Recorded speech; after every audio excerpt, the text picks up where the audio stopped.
Guess what day it is? Yes, guys, we are on our way to pick up yet another dirt bike. I've been wanting one of these things for a long time. Back when we were looking for the perfect bike for Alexis. Never-ending journey.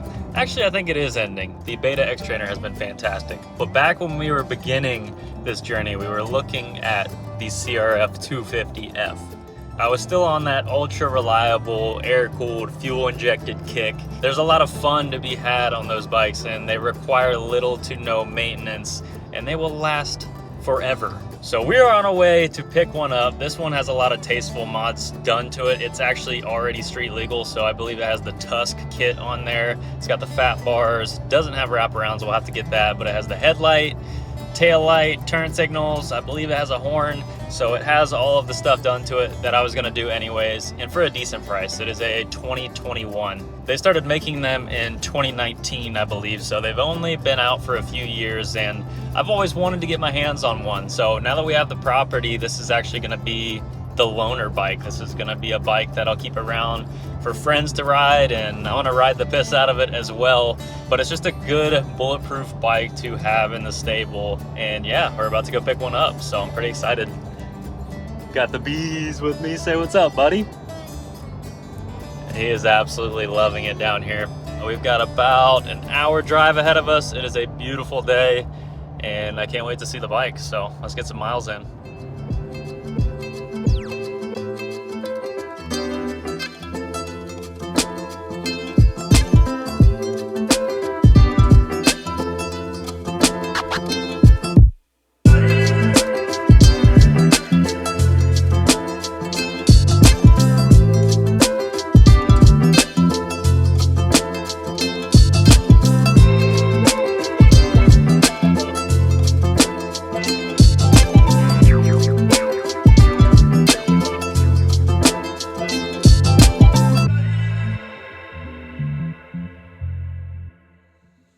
Man, oh man, I'm happy to finally get my hands on one of these bikes. So way back when, in 2019, when these first came out, we were actually considering buying one brand new for Alexis. This is the successor to the CRF 230F, which is now discontinued. The 230 was just a legendary bike, and a lot of people still own and ride them to this day. Super low maintenance, full-size wheels. You can really do pretty much everything that those expensive, bigger bikes can. Low seat height in comparison, so it's a really good platform for shorter riders. I have a lot of seat time on the CRF 230L, a little bit of seat time on the 230F, but only time will tell if this lives up to the reputation that the 230F gained. Obviously, as you can see, this is not stock. We have a full Tusk street legal kit installed. That's a long story. I'll fill you in here in a bit. The wiring job from the previous owner was absolutely botched, borderline dangerous. Holy Jesus! What is that?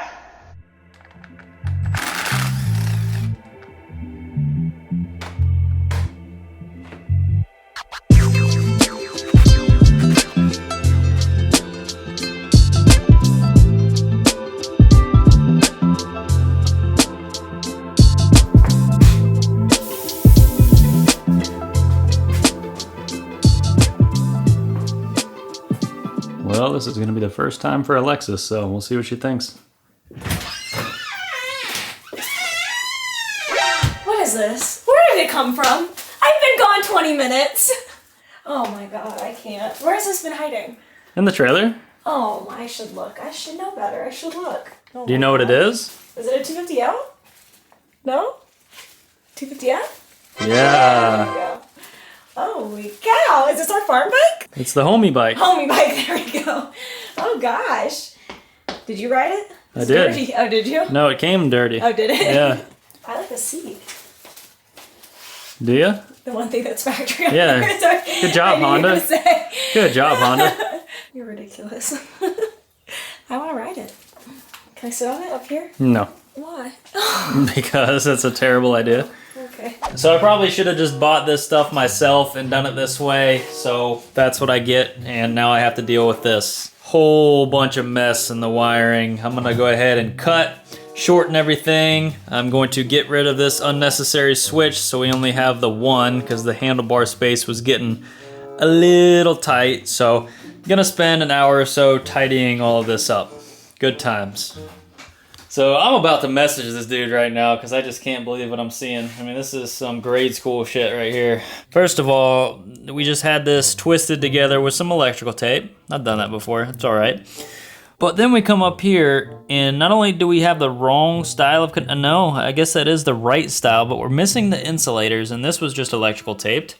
This, though, I mean, the dude literally didn't have the male end. He just shoved that in there and then just electrical taped it. Unfreaking believable. I just gotta keep telling myself that I saved a significant amount of money because I didn't have to pay for the Baja Designs headlight or the wiring kit or any of that stuff, and at least it's routed half-ass decent. I can't even say that. Dude, I'm literally gonna text this guy a picture and just be like, what the is this? I'm gonna send him a GIF. Where the GIFs at? Oh, do we not have GIFs on here? Do I get GIFs on here? You're kind of looking like a boomer right now.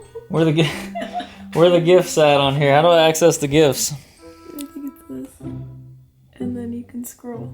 I don't even think you know. Suck these nuts. There's nothing on here. All I have is this shit.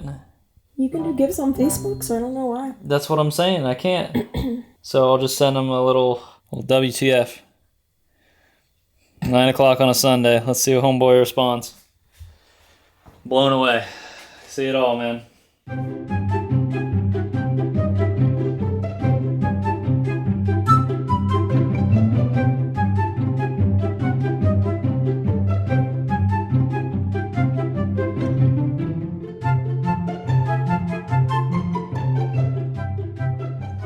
Would you just look at it?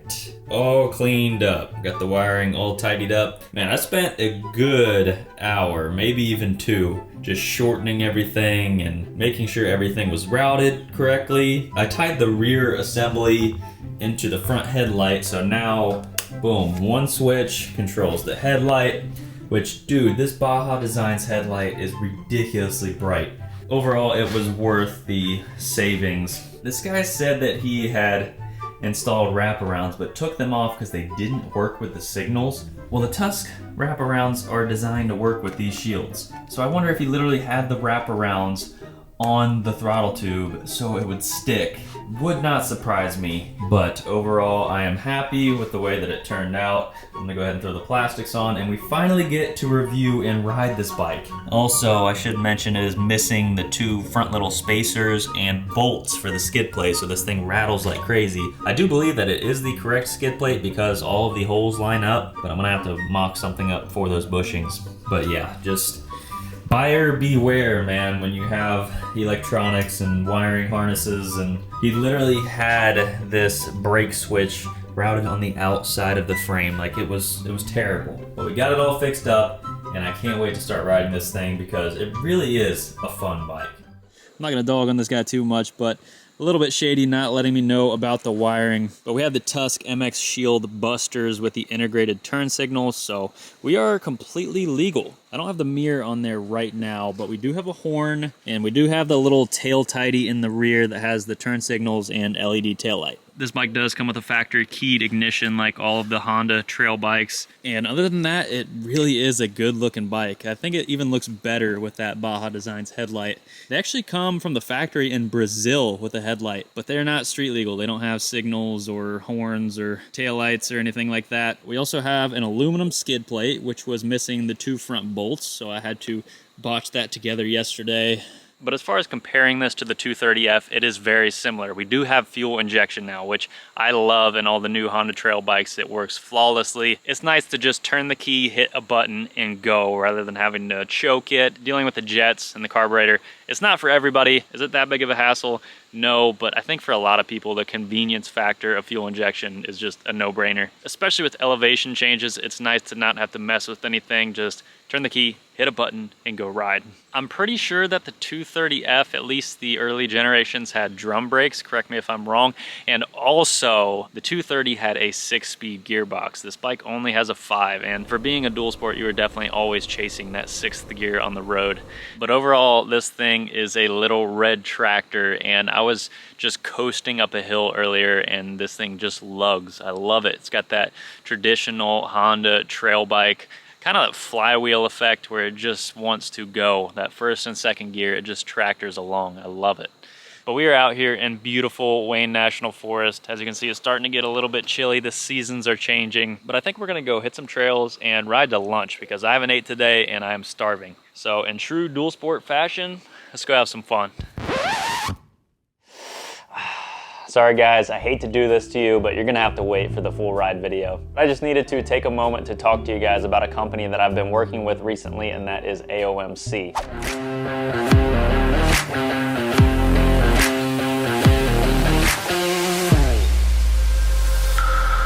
So the Appalachian Off-Road Motorcycle Company really specializes in the European bikes, the KTM, the Husqvarna, Gas. That's how I had first heard about them, but they've grown a lot as a company over the years. Based in the heart of Appalachia, they are really a group of riders who are in the industry actually using their products, and AOMC actually has their own line of parts as well. I've actually had a box for a few months full of AOMC specific parts. They go under the AMP brand, but a lot of stuff for the KTM and Husqvarna bikes. But I really suggest you check out their website if you're looking for parts. They offer some of the best prices out there, and the customer service is top notch. And I gotta give a big shout out to Ryan Melton over at the MXG YouTube channel, the MX Guru. He has been a long-term supporter of the channel, and I really enjoy watching his videos as well. Very informative stuff. So I'll go ahead and link his channel down below, as well as my affiliate link for AOMC, and a link to what I'm about to show you, which is the Brat Box. This is the first moto-based subscription box. You can sign up for around $60 and get one of these delivered to your door every month. And you'll get things from companies like Fly, Troy Lee, Alpine Stars, Leat,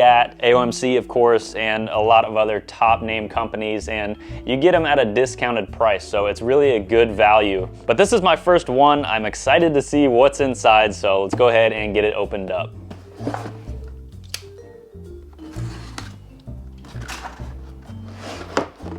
Woo! Packaging A1. Check out that presentation. Were you one of those kids that just destroyed the wrapping on Christmas? I was, but this is just too nice. What the heck? Dude! Like, this is a perfect example. I wouldn't have normally bought something like this, but it's something that I have wanted. Little two-stroke measuring bottle. It's got the different ratios on the back. Dude, that is awesome. Next thing, we have a Moose Racing multi-tool. So it's got all the Allens, looks like a flathead, a Phillips, some sockets. Definitely nice to have one of these to throw in the tool bag. Oh damn, we got snacks. Let's go. Looks like it's an energy supplement. Get you some extra carbs on race day. Got some valve stem grommets from the Bolt brand, always come in handy. Of course, they had to hit you with some stickers. Let's go. And boom, we have an Alpine Stars polo. And we have the latest issue of the Racer X magazine. Damn, this is pretty cool.